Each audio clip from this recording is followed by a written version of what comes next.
हाय, मेरा नाम है Mansi and I have come up with IPO terminology series. जी हाँ, यहाँ पर हम आईपीओ रिलेटेड टर्मिनोलॉजीज के बारे में जानेंगे और इस पूरे प्रोसेस को समझने की कोशिश करेंगे। तो सबसे पहले बात करते हैं आईपीओ यानी कि इनिशियल पब्लिक ऑफर। इसका मतलब क्या होता है? इसका मतलब ये होता है कि जब कभी भी एक प्राइवेट कंपनी को पैसे की यानी कि फंड्स की रिक्वायरमेंट होती है तो वो जनरल यानी कि कॉमन पब्लिक को अपने शेयर्स ऑफर करते हैं सब्सक्राइब करने के लिए। जब सब्सक्रिप्शन हो जाता है उसके बाद ये शेयर्स अलॉट होते हैं और इसी पूरे प्रोसेस को आईपीओ लिस्टिंग कहते हैं। लिस्टिंग एक स्टॉक एक्सचेंज पर होती है और लिस्टिंग होने के बाद प्राइवेट कंपनी कन्वर्ट हो जाती है पब्लिक कंपनी में।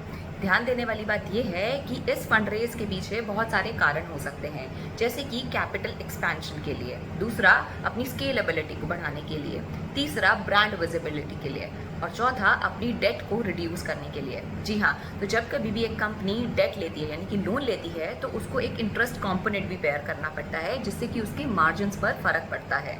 लेकिन जब ये कंपनीज इक्विटी रूट लेती हैं तो इंटरेस्ट कॉम्पोनेंट बेयर नहीं करना पड़ता और तो और उनके मार्जिन्स भी इम्प्रूव होते हैं और जो करंट डेट होता है वो उसे भी रीपे कर सकते हैं। और ऐसी ही जानकारी के लिए फॉलो फॉर मोर।